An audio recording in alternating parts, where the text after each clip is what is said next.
Start करने वाले हैं लेक्चर नंबर जो हमारा 3 है। चैप्टर है हमारा behaviour of T beams, inverted T beams, isolated T beams and L beams. ठीक है जी। तो ये हमारे पास हमने लास्ट लेक्चर में डिस्कस किए थे टी बीम्स क्या होता है। ठीक है जी। इन्वर्टेड टी बीम्स क्या होते हैं, उस डायमेंशंस देखी थी उनकी, कौन कौन सी जो डायमेंशंस थी इफेक्टिव्स, जो हमारी विड्थ ऑफ द फ्लैंज होता है। ठीक है जी। और थिकनेस ऑफ द वेब कितना है, डेप्थ ऑफ फ्लैंज क्या होता है। ठीक है जी। तो वो हमने ओवरऑल डेप्थ के बारे में देखा। तो सारी की सारी हमने डायमेंशंस को डिस्कस किया था। ओके, तो अब हम डिस्कस करने वाले हैं एल बीम के बारे में। ठीक है जी। एल बीम क्या है। ओके, तो एल बीम जो हमारे एल बीम्स हैं, एल बीम्स, तो मान लीजिए अगर हमारे पास ये एक स्लैब है, अगर हमारी ये एक स्लैब है और इस स्लैब में हमने क्या किया है, फर्दर स्लैब्स यहाँ पे हमने प्रोवाइड की हुई है,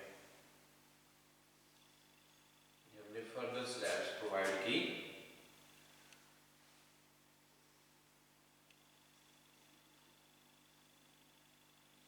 कुछ इस तरह से। ठीक है जी। ये स्लैब्स प्रोवाइड की हुई है। तो एल बीम और टी बीम क्या होते हैं ये हमें जानना होगा। ओके, अगर देखें हम जो हमारे बीम्स हैं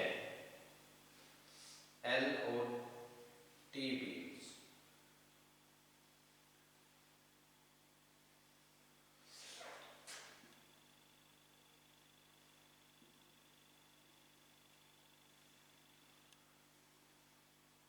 ठीक है जी।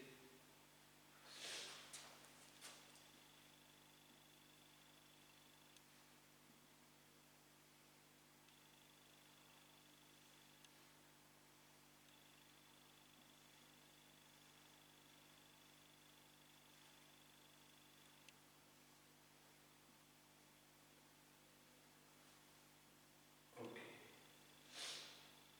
तो कुछ इस तरह से हमने क्या किया है, बीम्स को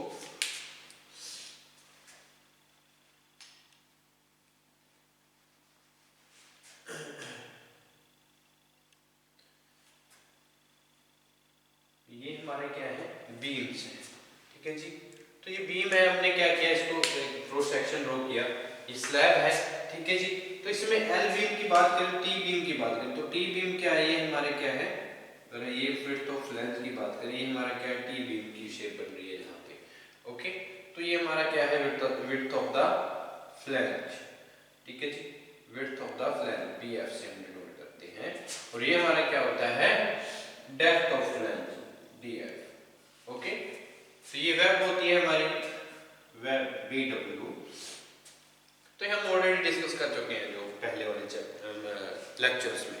ओके, तो यहाँ पे एल बीम की बात हो रही, तो एल बीम क्या है, जो हमारे ये एंड जो हमारे इंटरमीडिएट है, देखिए जो हमारे इंटरमीडिएट है, यहाँ तक अगर हम यहाँ बात करें, हम ये हमारा इंटरमीडिएट टी बीम बन रहा है। ठीक है जी। तो इंटरमीडिएट जो टी बीम बन रहा है, ये तो हमारा हुआ जो इंटरमीडिएट बीम होते हैं स्लैब, और क्योंकि यहाँ पे एक बात समझने वाली हो है, मोनोलिथिक और दूसरे दो टाइप्स के हमारे बीम होते हैं, एक तो मोनोलिथिक और दूसरा आइसोलेटेड। ठीक है जी। तो यहाँ पे मोनोलिथिक का मतलब क्या है, जब हमारा जो बीम है क्या हो, वो जो कास्ट किया गया है मोनोलिथिकली किया गया, यानी कि जो हमारी बीम और स्लैब है वो एक ही टाइम पे हम कास्ट करते हैं। ठीक है जी। एक ही टाइम पे जब हम कास्ट करते हैं मोनोलिथिक, उसको बोलते हैं मोनोलिथिकल बीम्स। ठीक है जी। तो मोनोलिथिकल टी बीम्स होंगे, तो क्योंकि कंस्ट्रक्शन जो होती है, जो हम कास्ट करते हैं बीम्स विद स्लैब या स्लैब्स विद बीम्स, ठीक है जी, मोनोलिथिकली कास्ट मोनोलिथिकली, तो उसको हम बोलते हैं मोनोलिथिक बीम्स।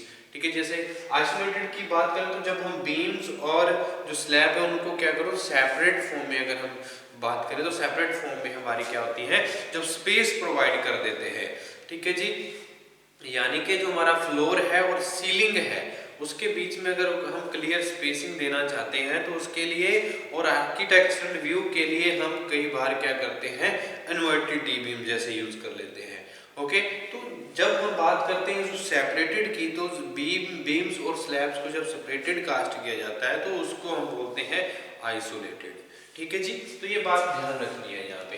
तो ये वाला अगर हम टी बीम है तो जो एंड पोर्शन है हमारा, जो एंड हमारे बीम्स हैं ये हमारे एल बीम्स हैं। ये क्या है, जो प्रोवाइड किए गए हैं जो इन्वर्टेड एल है। ठीक है जी, तो इन्वर्टेड एल की फॉर्म में जब हम देखते हैं तो इस तरह के बीम्स को हम क्या बोलते हैं, एल बीम्स। अगर बात करें इसके जो सारे क्या फ्लैंज्ड बीम्स ही हैं तो क्या होंगे, the beams which were provided to the beams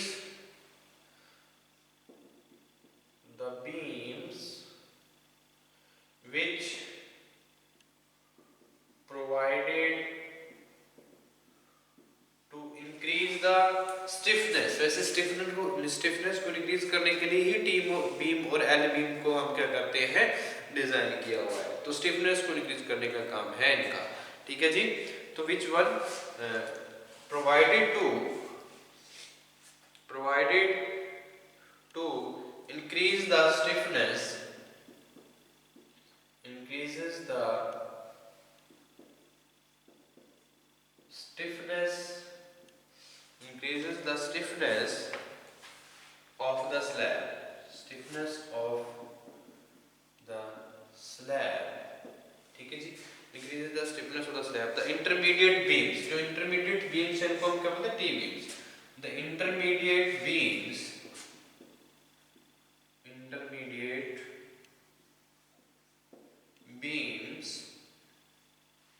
are called T beams, are called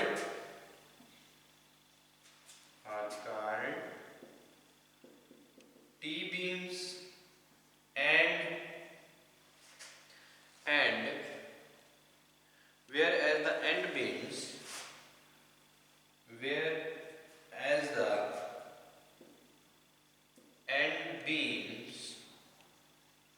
are called L beams, ठीक है जी। तो L beams क्या है, हमें पता चला L beams क्या है, जो हमारे एंड बीम्स जो है जो प्रोवाइड करे हुए हैं, इस तरह के बीम्स को हम क्या बोलते हैं, एल बीम्स। ठीक है जी, तो एल बीम्स की बात करते हैं तो एल बीम्स जो है हमारे, तो इसके लिए विड्थ ऑफ लेंथ क्या रहती है। ठीक है, जो विड्थ ऑफ लेंथ है, क्योंकि ये लेंथ प्रोवाइड की गई है, ये तो भी तो है। ठीक है जी, तो इनकी जो हमारी विड्थ रहती है वो क्या रहेंगी, वो भी हम यहाँ पे देख सकते हैं। ठीक है जी, हम ऑलरेडी जो इससे पहले वाला जो हमारा लेक्चर था उसमें हमने डिस्कस किया था इस तरह के जो बीम्स हैं, हाँ जी, तो वो हमने देख लिए थे। तो इसके बाद हम डिस्कस करने वाले हैं आइसोलेटेड बीम्स के बारे में। तो आइसोलेटेड बीम्स क्या होता है इसके बारे में भी जान लेते हैं। ठीक है जी, तो टी बीम्स जो मोनोलिथिकली कास्टेड होते हैं, आरसीसी बीम्स, और जे टी बीम्स तो होते हैं मोनोलिथिकली कास्टेड होते हैं आरसीसी स्लैब और विद बीम्स के साथ। ठीक है जी, तो जो हमारे टी बीम्स है वो मोनोलिथिकली कास्टेड होते हैं आरसीसी स्लैब के साथ विद शेयर रिइंफोर्समेंट तो इनटू द स्लैब। ठीक है जी, तो वो हमारे क्या होते हैं टी बीम्स। जब हम उनको अगर बात करें एल बीम्स की, तो जब हम एल बीम्स की बात करते हैं तो हमारे क्या है, जब हमारे एंड्स बीम होते हैं जो हम प्रोवाइड किए होते हैं तो उनको हम एल बीम्स बोलते हैं। ठीक है जी, तो बहुत सारी जो है इसमें इंक्रीज्ड स्टिफनेस को इंक्रीज करने के लिए हम इन चीज़ों को कंस्ट्रक्ट करते हैं। और ओके, उसके बाद हम बात करते हैं आइसोलेटेड बीम की। तो आइसोलेटेड बीम क्या होते हैं इसके बारे में जान लेते हैं। Okay, isolated beams,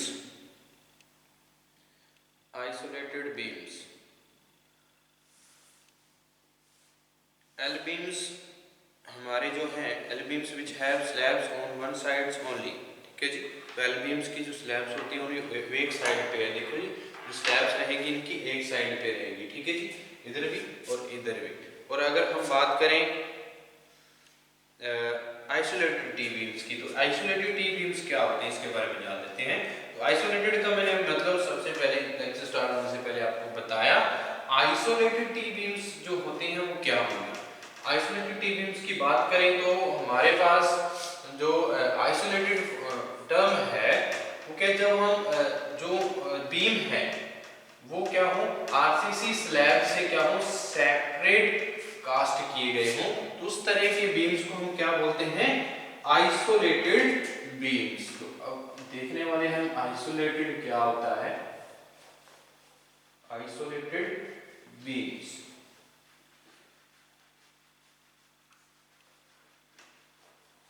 okay,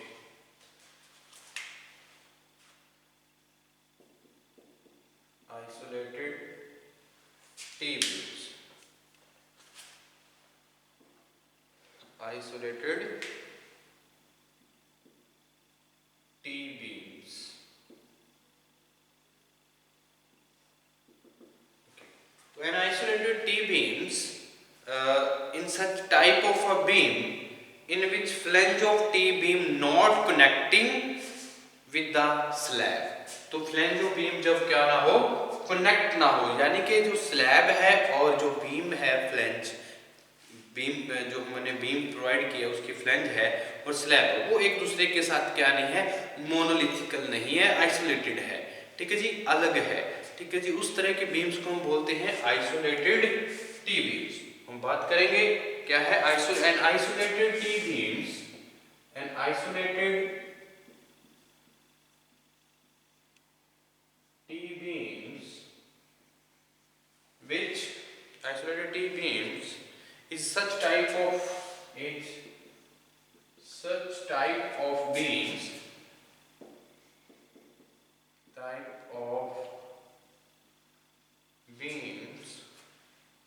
in which flange of T beam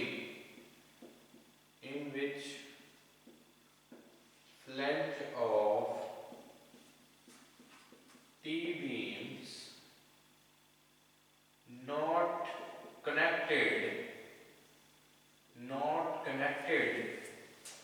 to the slab, ठीक है जी, not connected to the slab, slab के साथ कनेक्टेड नहीं होती। तो टी बीम की बात करें तो सिंपल जो मोनोलिथिक बीम होते हैं उनकी क्या होती है, जो बीम होते हैं वो आरसीसी स्लैब के साथ कनेक्टेड होते हैं, जो कास्ट किए जाते हैं एक ही टाइम पे, सेम टाइम पे कास्ट किए जाते हैं, उस तरह के बीम को मोनोलिथिक बीम बोलते हैं, ठीक है जी। तो आइसोलेटेड टी बीम क्या होगा, an isolated T beams in which the such type of beam in which flange of T beam not connected to the slab, ठीक है जी, not connected to the slab, ठीक है जी। तो ये हमारे क्या होते हैं टी बीम।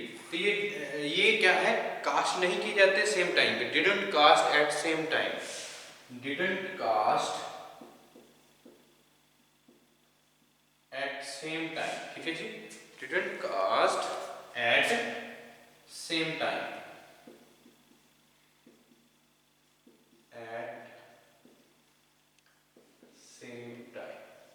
तो ये बात भी ध्यान रखनी है। तो इस तरह के बीम्स को क्या बोलते हैं, आइसोलेटेड टी बीम्स। तो आपको पता चला मोनोलिथिक टाइप और आइसोलेटेड टाइप बीम्स क्या होते हैं, क्या डिफरेंस है, इनका हल्का सा डिफरेंस क्या रहता है, वो हमें डिफरेंस पता होना चाहिए। ओके, तो आगे हम बात करते हैं जो एल और टी बीम्स हैं, अगर हम इनका डिज़ाइन देखें तो डिज़ाइन प्रोसीजर क्या रहता है, कैसे डिज़ाइन कर पाएंगे हम टी और एल बीम्स को। तो स्टेप वाइज समझते हैं भाई, जो हमारे डिज़ाइन स्टेप्स हैं देखेंगे, एल बीम्स और टी बीम्स के क्या डिज़ाइन स्टेप्स हैं, क्या बिहेवियर है, ठीक है जी। तो हमारी विड्थ ऑफ फ्लैंज क्या रहती है, स्पैन क्या रहता है, हमने लास्ट लेक्चर में भी डिस्कस किया विड्थ ऑफ फ्लैंज के बारे में और ओवरऑल डेप्थ के बारे में, जो हमने टी बीम्स के बारे में देखा, आइसोलेटेड बीम्स के बारे में देखा, एल बीम्स के बारे में देखा। तो वो हमारी जो है स्पैन, जो हमारी effective width of the flange होती है वो डिपेंड्स करती है किस पे, स्पैन पे और लोडिंग कंडीशन पे। तो लोडिंग कंडीशन भी हमारी मैटर करती है। ओके, तो हम हमारा टॉपिक क्या है, design steps for L and T beams, for L and T beams, ठीक है जी।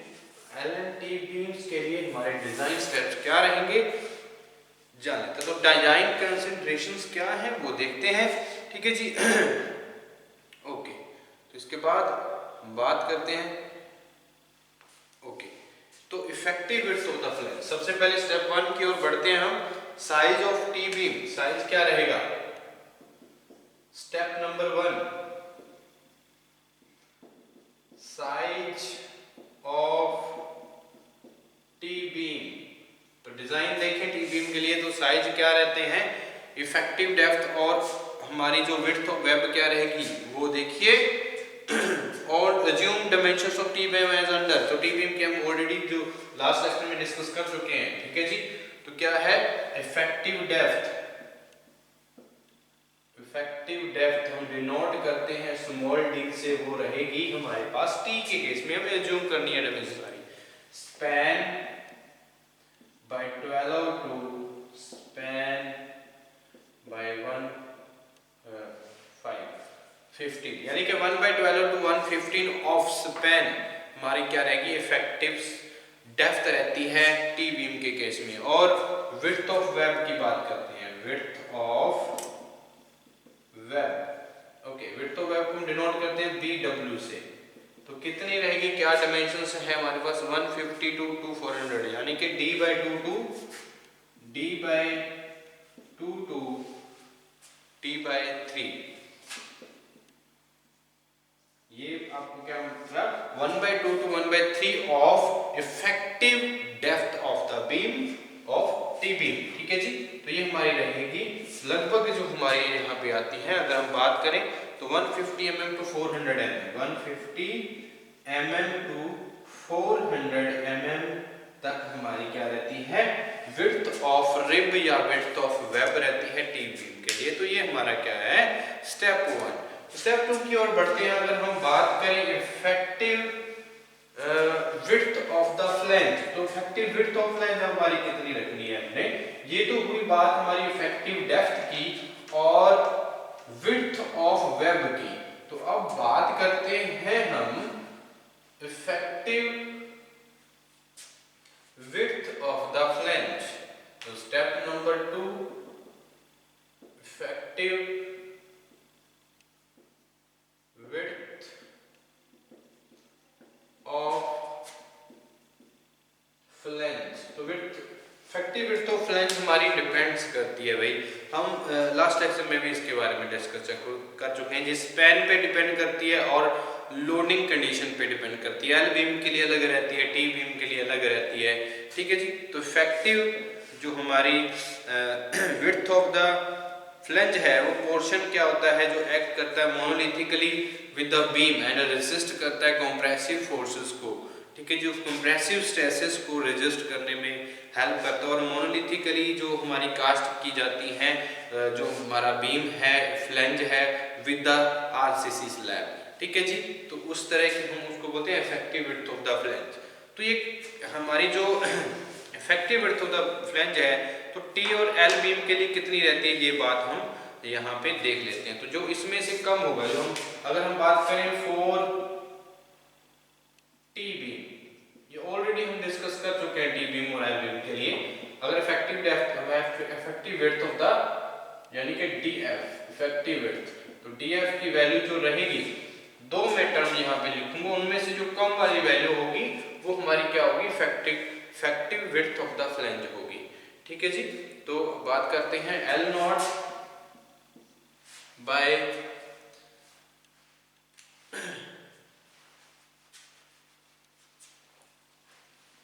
बी एफ से हम डिनोट करते हैं इसको, इफेक्टिव विड्थ को। ये हमारा effect B F width of the flange होता है, ठीक है जी।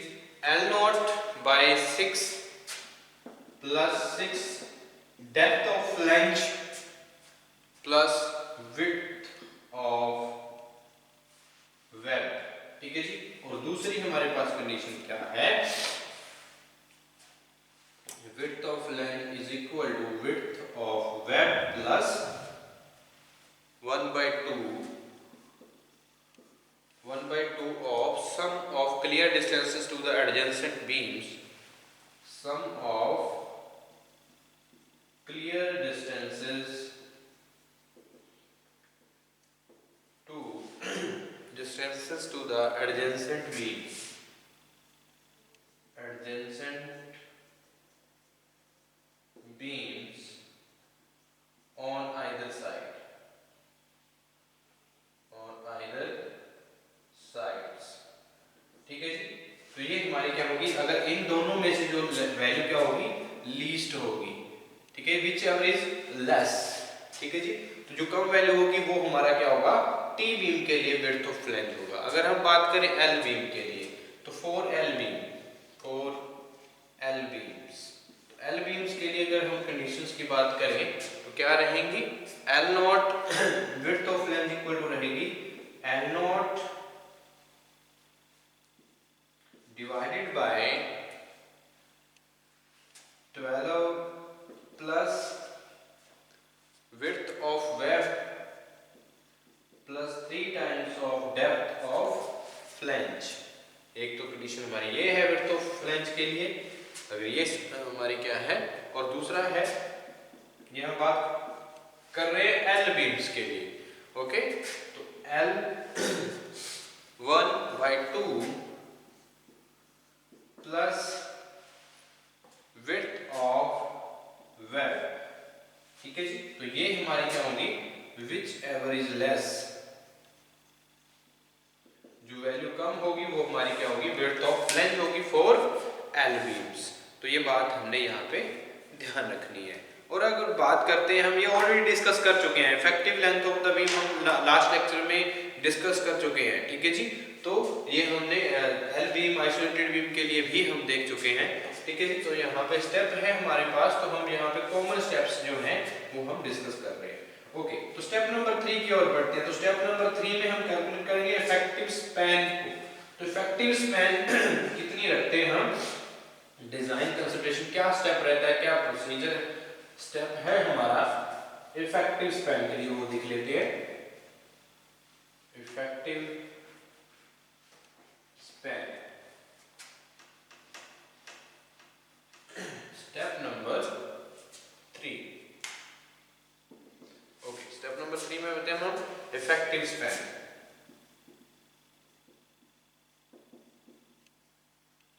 ओके, तो इफेक्टिव स्पैन हम कैलकुलेट करेंगे। तो इफेक्टिव स्पैन में जो हमारी वैल्यू क्या होंगी, कम होंगी। दो कंडीशन है हमारे पास, जो वैल्यू कम होगी वो हमारी इफेक्टिव स्पैन होगी। देखिए क्या रहेगा, effective span equal to clear distance, clear span plus half of the bearing plus half of the bearing, half of bearing plus half of bearings, ठीक है जी। एक तो हमारी ये कंडीशन रहेगी इफेक्टिव स्पैन की, और दूसरी कंडीशन हमारे पास क्या है, L प्लस डी, यानी कि अगर दोनों में से जो वैल्यू है हमारे पास विच एवर इज लेस, कम आती है, तो हम वो वैल्यू हमारी क्या होगा, इफेक्टिव स्पैन होगा बीम का, ठीक है जी। तो ये बात हमने याद रखनी। तो डी यहाँ पे क्या डी क्या है, ये हमारा क्या है, क्लियर स्पैन है, और डी क्या है, effective depth of T beam, ठीक है जी। तो ये बात ध्यान रखनी है हमने यहाँ पे। तो ये हमारा क्या होगा, इफेक्टिव। और लोड की कैलकुलेशन करनी है, तो हमारे पास टोटल लोड क्या होता है, सेल्फ वेट। अगर हमने कैलकुलेट करना है तो सेल्फ वेट देखना होगा हमें, ठीक है जी। तो ये कैलकुलेट हम कर सकते हैं। ओके, उसके बाद देखें तो हमारे लिए जो हमारे टी बीम के लिए भी जो डिजाइन प्रोसीजर है कॉमन रहता है, ऑलरेडी हम इसको देख चुके हैं, ठीक है जी। तो स्टेप नंबर 4 में अगर देखें हम, अगर हमने कैलकुलेशन करनी है लोड्स की, कैलकुलेशन ऑफ लोड्स, ठीक है जी। तो calculation of loads, loads calculation करना है हमने। तो यहाँ पे अगर हम बात करें तो लोड्स कैलकुलेशन के लिए और टी बीम्स के लिए हमारे पास सेल्फ वेट का होना जरूरी है। किसी भी बीम की बात करें तो अगर हमने लोड को है तो उसके सेल्फ वेट पता होना चाहिए। कि सबसे पहले हम डेड लोड हम कैलकुलेट करेंगे टी बीम का, यानी कि self weight of the flange और self weight of the rib. तो हमारे पास क्या रहेगा, टी बीम का जो सेल्फ वेट रहेगा हमारे पास, डेड लोड रहेगा, वो क्या होगा, self weight of the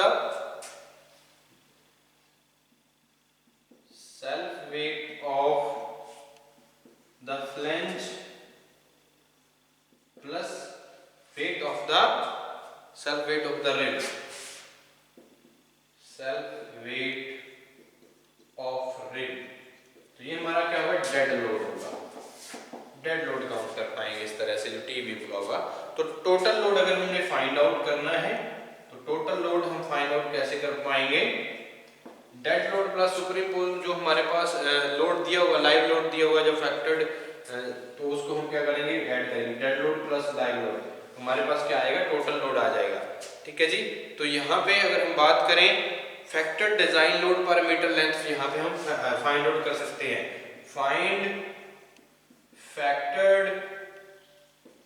design load यानी कि WU, डिजाइन लोड WU, तो WU यहाँ पे फाइंड आउट कर सकते हैं हम पर मीटर लेंथ पे, पर मीटर लेंथ। तो ये बात ध्यान रखनी है यहाँ पे जब हम डिजाइन स्टेप्स देख रहे हैं एल और टी बीम्स के लिए, तो इस तरह से हम इसको कैलकुलेशन कर पाएंगे। ठीक है जी। तो कैलकुलेट करेंगे सबसे पहले सेल्फ वेट यानी कि dead load of the T beam by self weight of the flange plus self weight of the rib, तो टोटल लोड निकालेंगे, हमारे पास गिवन होगा कोई ना कोई लाइव लोड गिवन होगा। ठीक है जी। तो हम क्या कर सकते हैं, यहाँ से लाइव लोड ऐड कर देंगे तो हमारे पास टोटल लोड आ जाएगा। तो टोटल लोड आया तो उसके बाद हम फैक्टर डिजाइन लोड जो है वो पर मीटर लेंथ पे निकाल सकते हैं WU की वैल्यू इस स्टेप में। ओके, तो नेक्स्ट स्टेप की ओर बढ़ेंगे। तो नेक्स्ट स्टेप में हम डिस्कस करेंगे जो हमारा मोमेंट, फैक्टर्ड बेंडिंग मोमेंट है वो कैसे कैलकुलेट करते हैं, हम MU की वैल्यू कैसे फाइंड आउट करते हैं। तो आगे हम रेल और टी बीम के प्रोसीजर को देखते हैं नेक्स्ट लेक्चर।